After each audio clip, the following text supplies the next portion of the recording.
kesempatan kali ini saya justru akan menyampaikan di materi terkait dengan resilient safety management. Kenapa? Jadi kita melihat bahwa dengan perkembangan sistem manajemen keselamatan pertambangan, ya, ada SMKP, ada sistem-sistem manajemen lain yang terkait keselamatan, ada ISO 45001 dan segala macam, dan sebelumnya OSAS. Jadi hampir semua perusahaan-perusahaan yang cukup besar tentunya, dan beberapa perusahaan-perusahaan kecil di pertambangan Indonesia, itu sudah menerapkan sistem. Persoalan berikutnya, apakah sistem yang diterapkan itu efektif dan sesuai? Apakah sistem yang dibangunkan sekedar hanya regulasi, memenuhi regulasi, atau sistem yang sesuai dengan kebutuhan daripada organisasi dan perusahaan? Ini menjadi persoalan yang menurut saya serius untuk bisa disimak. Apakah sistem yang dibangun itu sudah siap? Kalau Pak Budi tadi menyampaikan adalah risk based. Jadi semua kita menerapkan keselamatan adalah berbasis kepada risiko. Apakah sistem-sistem yang dibangun ini, ya, sistem-sistem manajemen ataupun dari manajemennya sendiri, safety manajemennya, apakah sudah siap menghadapi segala situasi? Tidak. Apakah misalnya terjadi gempa bumi, kita sudah siap dengan sistem yang kita bangun itu? Apakah terjadi kebakaran hutan, misalnya kalau di Pak Anton sana masih banyak kebakaran hutan, atau di Kalimantan, apakah sistem sudah kuat belum manajemen kita atau sistem yang kita bangun? Menghadapi longsor, gempa bumi di tempat Pak Budi yang sekali bisa 5 kali di tempat Pak Budi gempa bumi misalnya kan, sehingga harus menyesuaikan dengan kondisi alam di areanya masing-masing. Nah, apakah safety management itu sudah resilient, sudah tangguh belum untuk menghadapi segala perubahan, segala kondisi-kondisi yang mungkin terjadi di area masing-masing? Nah, saya pikir kesempatan ini saya menyampaikan materi terkait dengan resilient safety management, ya. Coba nanti kita diskusi saja. Pertama saya sedikit perkenalan, ya. Kemudian nanti ruang lingkup pengelolaan, Bu Lana tadi sudah nyampaikan, Pak Budi juga sudah nyampaikan, saya pikir sudah sekilas saja kita lihat. Kemudian saya mau lihat dari resilient safety management untuk mengevaluasi apakah manajemen yang dibuat itu sudah tangguh, sudah tepat belum. Makanya Pak Budi tadi menyampaikan hal yang luar biasa, dia selalu adjustment, selalu menyesuaikan terhadap perkembangan risiko-risiko yang muncul, bahkan dengan pendekatan yang tidak hanya ke personal safety, tapi juga kepada proses safety. Sekilas kita membahas safety resilient safety management, dan resilient safety leadership, karena tadi berulang-ulang juga kita lihat bahwa leadership punya peranan yang sangat penting. Nah, sekilas saya ingin sampaikan, tadi sudah diperkenalkan Pak Anton, terima kasih Pak Anton. Saya ingin sampaikan di kesempatan kali ini juga bahwa kita sedang menerbitkan 100, ya. Ini coming soon, 17 Agustus terbitnya teman-teman semua. Boleh dong Pak Anton saya perkenalan dikit, ya. 100 anak tambang Indonesia akan terbit menulis bersama. Ada Pak Anton Sujarwo yang penulis juga, ya. Mulai dari nol, nah, luar biasa Pak Anton. Kemudian ada Pak Budi di dalam juga yang sangat luar biasa. Nanti kita akan simak cerita sesungguhnya di balik cerita mereka itu ada apa sih, bagaimana perkembangan mereka. Dan sangat inspiratif untuk kita di pertambangan, lahir dalam buku 100 Anak Tambang Indonesia. Covernya nanti mungkin tidak begini, 17 Agustus nanti akan terbit. Dan kami juga akan menerbitkan satu buku, 8 Pilar Resilient Safety Leadership, yang dalam waktu dekat juga akan terbit untuk memandu kita semua, mudah-mudahan bermanfaat. Kemudian kami sampaikan sedikit perkenalan asosiasi, ya. Mohon maaf teman-teman di dunia tambang juga, bahwa Asosiasi Profesi Keselamatan Pertambangan ini adalah organisasi yang dibentuk, ya, berdasarkan rekomendasi dari Pertemuan Teknis Kepala Teknik Tambang tahun 2012. Jadi terbentuknya organisasi itu dalam forum nasionalnya Kepala Teknik Tambang, termasuk di sana ada pengusaha, ada PJO dan lain-lain. Kenapa kita di pertambangan tidak membentuk satu forum komunikasi? Nah, akhirnya setelah menyusun SMKP Minerba selesai, maka tim yang ditetapkan 25 orang, tim ini 25 orang yang ditetapkan adalah para KTT dari pertemuan teknis, hanya mewakili. Kemudian pada tanggal 29 November 2013, barulah terbentuk namanya Asosiasi Profesi Keselamatan Pertambangan, pun disampaikan dalam pertemuan teknis Kepala Teknik Tambang juga, ya. Bahkan disampaikan oleh KAIT dalam kesempatan itu. Kemudian baru dinotariskan pada tanggal 17 April 2014. Nah, inilah perjalanan sampai dengan hari ini sudah memasuki periode ketiga kepengurusan. Jadi mudah-mudahan ini forumnya untuk siapa saja yang terlibat di dalam pengelolaan keselamatan pertambangan, baik KTT, PJO, atau seluruh personal yang terlibat dalam keselamatan pertambangan. Yang kata Bu Lana, Pak Budi tadi, kalau bicara keterlibatan keselamatan pertambangan itu ada yang ngurus keselamatan kesehatan kerja K3 dan KO di dalamnya. Nah, ini gambaran saja ya. Jadi silakan teman-teman nanti dapat bergabung di Asosiasi Profesi Keselamatan Pertambangan ini. Seluruh insan pertambangan tentunya bertanggung jawab terhadap keselamatan pertambangan. Nah, ini juga kita berfungsi ada 3 pilar. Tadi ada masyarakat, ada swasta, dan pemerintah. Kita menyambung lidah ya, berkolaborasi bersama pemerintah. Tadi apa-apa yang disampaikan Bu Lana mewakili dari kepala instruktur tambang atau dari pemerintah. Kemudian swasta, Pak Budi tadi lebih berbicara sebagai swasta, pengusaha ya, karena mewakili pengusaha dari PT Vale Indonesia, kemudian masyarakat tambang, insan pertambangan di seluruh Indonesia, agar tercipta kegiatan pertambangan ini yang para pekerjanya terbebas dari kecelakaan, terbebas dari penyakit akibat kerja, dan terciptanya operasional tambang yang aman, efisien, dan produktif. Nah, ini sekedar perkenalan dari kami, ya mudah-mudahan sebagian dapat bergabung di dalamnya. Saya mencoba menyoroti konsep makro ya tentang keselamatan. Jadi keselamatan ini intinya yang pertama adalah pada aspek bahaya dan risiko. Dan semua sistem-sistem manajemen ISO dan sistem manajemen lainnya, keselamatan mutu, lingkungan, dan lain-lain, sekarang semua di ISO berbasis kepada risiko. Termasuk sekarang kita ada PP nomor 5 tahun 2021 bahwa membangun usaha pun, perizinan usaha pun di Indonesia, kalau teman-teman nanti buka PP nomor 5 2021, berbasis kepada risiko. Ya.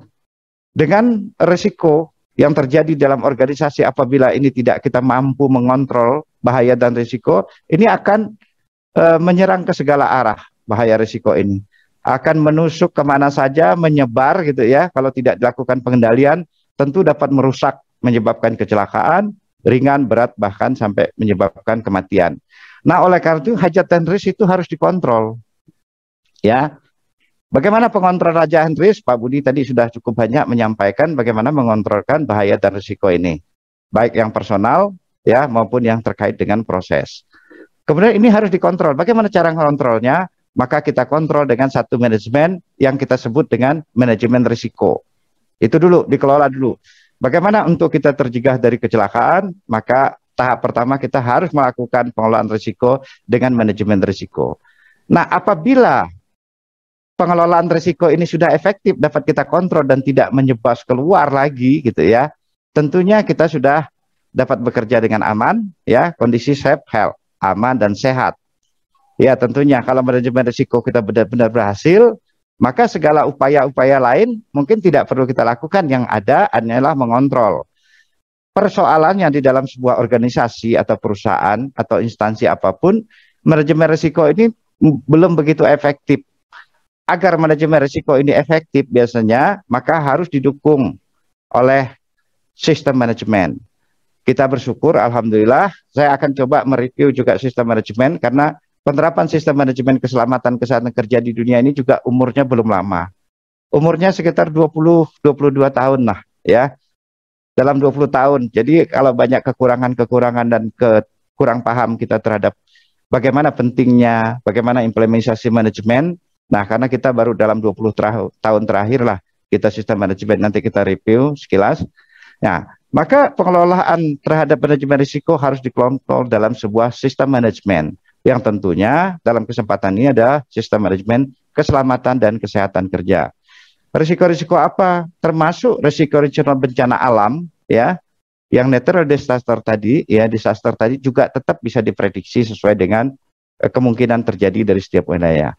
Sistem manajemen dalam organisasi perusahaan ternyata juga perlu didukung lagi karena berbeda-beda sistem tentu. Ya, tidak akan efektif. Jika dulu sebelum ada SMKP di pertambangan mineral dan batu bara, maka sistem banyak sekali yang diterapkan, berbagai tambang, berbagai sistem. Sekarang kita bersepakat secara nasional bahwa sistem di tambang adalah SMKP. Kalau mau nambah sistem lain silahkan. Yang wajib SMKP. Maka perlu peran regulasi. Disinilah Bu Lana tadi menyampaikan bagaimana peran regulasi untuk memastikan pengendalian risiko itu dilakukan. Nah, itu secara nasional perlu peran pemerintah. Kita lihat negara yang mengelola safety-nya bagus, biasanya ya performance safety di negara itu juga baik. Kalau negara kurang mendukung, ya biasanya agak kurang. Tadi beberapa pertanyaan saya juga simak, ternyata mengharapkan peran pemerintah yang lebih besar lagi terhadap pengelolaan keselamatan pertambangan dalam kesempatan ini. Kemudian ternyata di tingkat internasional juga kita perlu dukungan, yaitu adalah standar-standar internasional, ada ISO, ada lainnya. Maka di standar internasional juga harus mengimplementasikan atau memastikan regulasi di satu organisasi, satu negara itu juga diterapkan. Nah, inilah kira-kira bagaimana sistem keselamatan itu dikelola agar kita tercegah daripada kecelakaan dan penyakit akibat kerja, termasuk kejadian yang bersifat fatal tentunya. Kemudian dari sini nanti diterapkan sehingga terbentuklah budaya, ya, budaya keselamatan pertambangan atau budaya K3. Yang budayanya kita siksak biasanya tidak sama satu tempat dan tempat lain sesuai dengan indikatornya. Nah, ini gambaran aja bagaimana kita mengelola bahaya dan risiko ini adalah sebagai kunci utama ya di dalam organisasi perusahaan. Nah, pertanyaan-pertanyaan berikutnya adalah bagaimana bahaya risiko itu apakah sudah dilakukan secara komprehensif atau belum. Nanti kita coba simak di berikutnya, saya coba ulas sekilas. Kemudian kita lihat sekilas saja. Ya, mungkin waktunya sangat pendek sekali. Pak Anton, kalau saya bablas sedikit tolong diingatkan. Ya, yang pertama itu kita melihat bahwa perkembangan safety. Kalau dulu safety udah lama lah kita kenal safety. Ya, 1900-an sudah mulai marak mengenal keselamatan kesehatan kerja. Ya, kemudian sistem-sistem manajemen kalau di Indonesia kita baru ada Permenaker ya tahun Permenaker 596 ini tentang SMK 3. Ya, ini udah mulai. Di beberapa negara juga sudah mulai, tapi semaraknya di dunia sistem manajemen K3 yang sistem manajemen itu baru tahun 90-an. Ya. Kemudian Inggris ya menerbitkan standar yang biasa direference ke beberapa belahan bumi yang boleh menggunakan mereka oleh BSI ya. British Standard ini, BS ya. Kemudian lahirnya OSAS 18199. Ini kita mulai banyak mengenal sistem. Dan ILO sendiri ada ILO tahun 2001 yang mengarahkan kepada negara-negara masing-masing untuk menerapkan standar keselamatan ini. Jadi tidak dilakukan secara internasional, sama standarnya. Nah, dalam perkembangannya kemudian kita di Undang-Undang 13 kita sudah menyarankan di pasal 87 pengelolaan keselamatan di dalam organisasi perusahaan, itu perusahaan wajib mengelola K3 dengan sistem manajemen keselamatan kesehatan kerja yang terintegrasi dengan sistem manajemennya lainnya. Kemudian kita ada OSAS 18001/2007 dan kita PP terhadap SMK 3 baru lahir tahun 2012. Dari PP 2012 itu berlaku di seluruh Indonesia ya tentang SMK 3. Kemudian di SDM dimulai dengan Permen SDM nomor 38/2014 kita mulai menerapkan SMK 3 PP 50 yang disesuaikan dengan sektor pembina usaha, sektor usaha kita di pertambangan dengan nama SMKP. Kemudian ISO 45001 2018 baru terbit ya, baru diambil alih bahwa tidak lagi menggunakan OSAS ya, tapi juga menggunakan ISO 45000 yang secara internasional diterapkan. Kemudian SMKP berkembang sekarang menjadi Permen 26 2018 dan Kepdirjen 185 2019. Nah, ini gambaran perjalanan daripada sistem manajemen. Artinya kita menerapkan sistem manajemen baru sekitar 20 tahunan sekian, masih relatif barulah.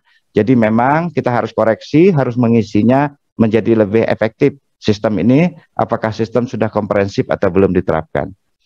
Kemudian sekilas saya akan menyampaikan, tadi Pak Budi sudah banyak menyinggung juga, secara konsep dasar, skop pengelolaan keselamatan itu, ya K3 itu ada faktor utamanya, yaitu faktor utama adalah human, adalah manusianya.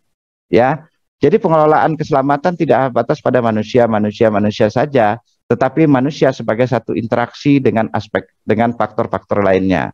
Terus yang kedua ada teknologi, ya, manusia, teknologi, dan organisasi. Jadi kesemua ini memiliki peran yang sama di dalam pengelolaan keselamatan sehingga tercipta lingkungan kerja tentu yang aman, sehat, ya. Human terhadap manusia apa yang kita lihat, ya, yaitu pertama adalah kemampuan manusia atau human capability-nya terhadap kompetensi, ya. Kemudian perilaku tadi, ya, berbasis perilaku, kemudian juga leadership. Terhadap teknologi tadi kita bersyukur di pertambangan kita udah ada KO juga, ya, selain pemilihan teknologi tentunya, ya. Kemudian organisasi sangat menentukan, ya, bagaimana keselamatan itu bisa dijalankan dalam organisasi. Sekilas nanti kalau perlu kita diskusi lebih lanjut. Kemudian bagaimana kita melihat, ya, bagaimana kita mengcapture atau mengelola, ya, terhadap ketiga aspek tadi. Nah, kita ini sering tercerai-berai. Mengelola keselamatan itu sering bercerai-berai, artinya fokus di A, di B, di C, tapi tidak komprehensif untuk melakukannya. Sehingga yang satunya oke, satu enggak, satu oke, satu enggak. Nah, oleh karena itu, kalau kita mau melihat apakah pengelolaan di tempat kita berjalan efektif atau waktu kita membangun bagaimana cara mengelola sistem, maka yang dilihat pertama ada 3 aspek besar. Ya, dalam kesempatan ini saya buat dalam safety framework.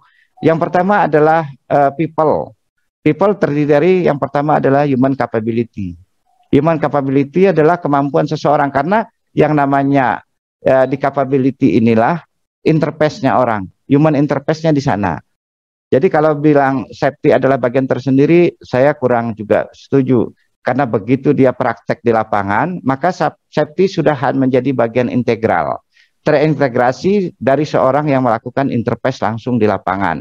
Ini human interface-nya. Jadi manusia yang berhadapan dengan mesin, berhadapan dengan pekerjaan dan lain-lain. Nah, itulah korban pertama di sini. Oleh karena itu perlu ada human capabilities. Nah, terhadap human capabilities tadi ada kompetensi, terutama ada kompetensi, tapi kompetensi yang seperti apa? Tidak hanya standar kompetensi terpenuhi, karena itu sebagai basis, tetapi juga harus agility, harus tangkas, ya. Jadi orang capability, ya. Sekilas saja saya sampaikan. Kemudian dari sisi manusia apalagi yang kemudian adalah leadership, kepemimpinannya. Karena beberapa kali saya coba bertanya atau mengamati langsung di lapangan, kalian bekerja aman ya? Bekerja aman seperti apa? Jadi tidak bisa mengarahkan. Jadi memang kita kalau lihat dari statistik dari Bu Lana, tadi saya nggak paham juga, patut kita diskusikan, kurang prosedur, kurang keterampilan, dan lain-lain, ya, menyalahin atau tidak mengikuti prosedur, ya kan? Bisa jadi memang itu hal yang mudah juga untuk dilihat.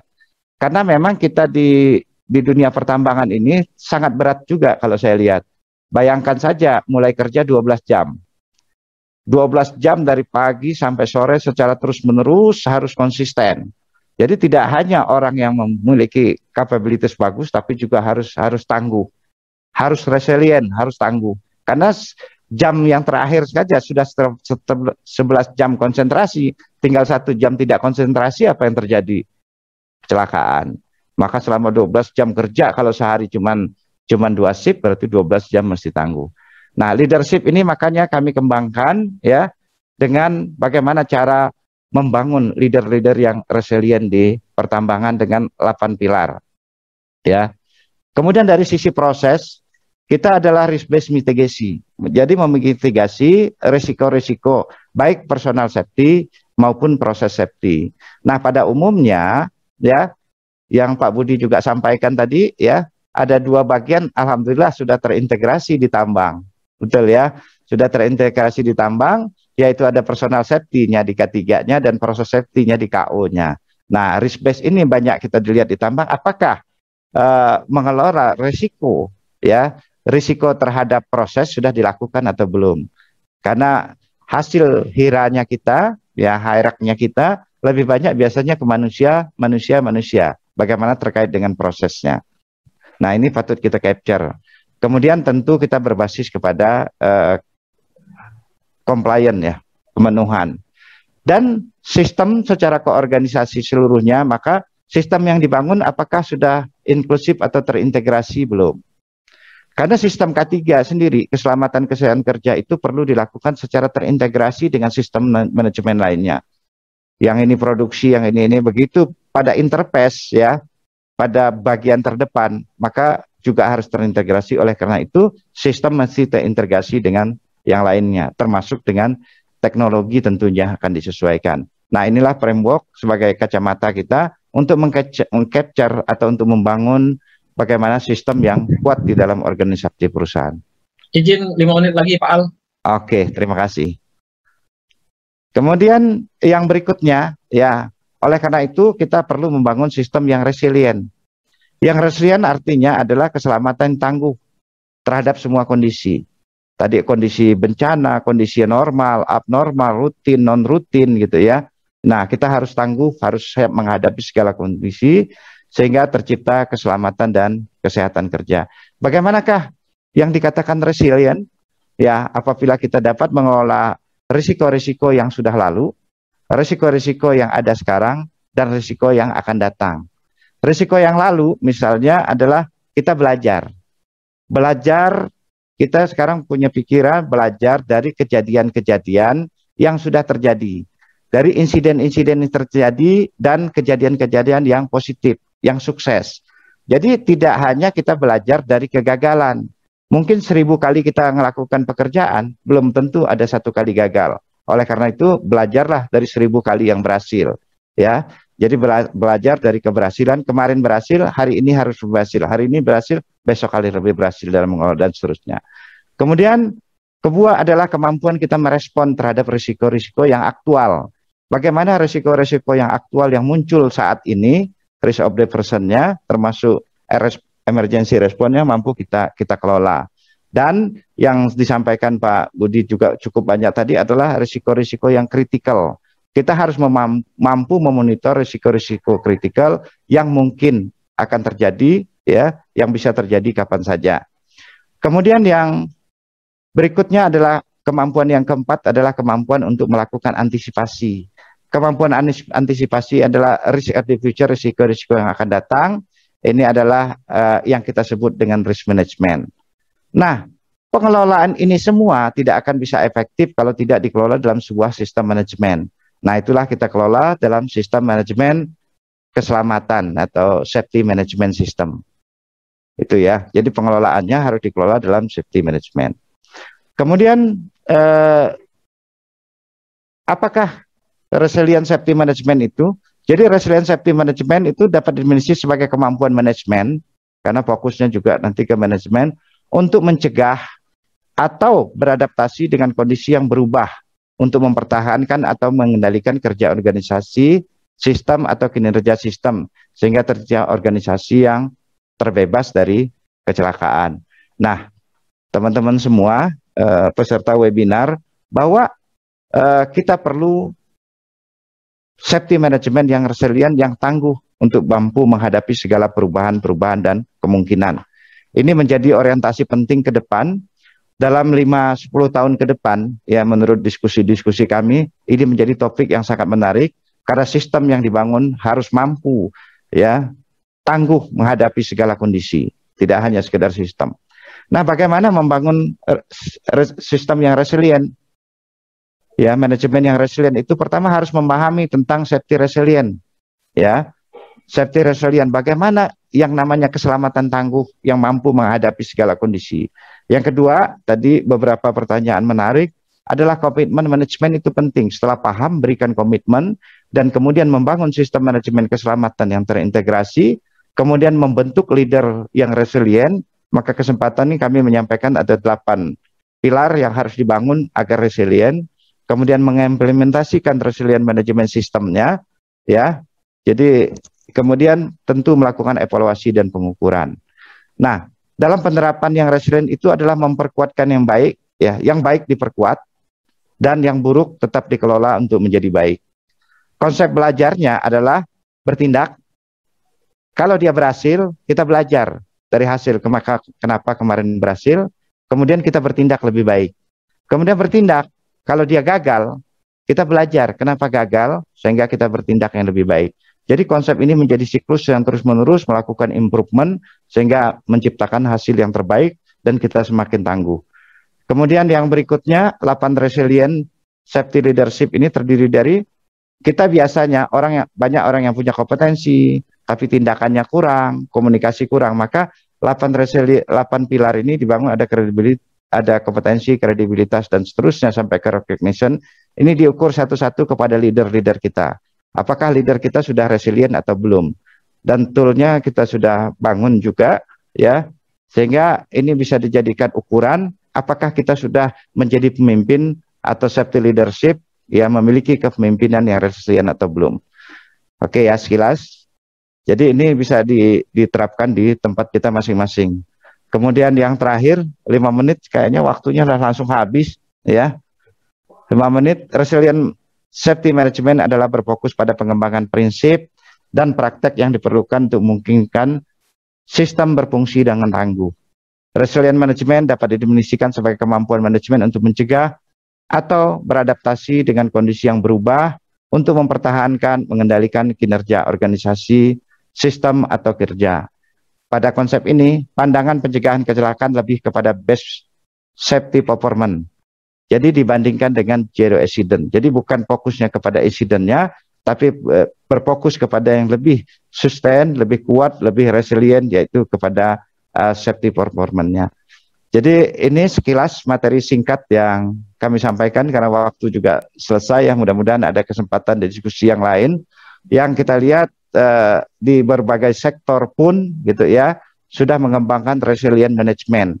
Jadi sistem yang kita buat itu harus tangguh, yang disesuaikan dengan kondisi organisasi dan mampu menghadapi segala perubahan-perubahan dan kondisi yang akan terjadi. Gempa bumi ya siap gitu ya. Gimana? Berarti udah memprediksi.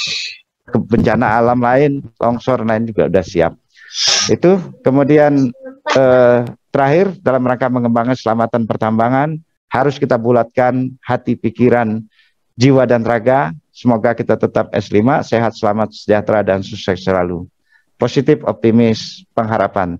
Terima kasih. Bagaimana membentuk leadership proaktif visible dari para personil site? Silakan Pak Al.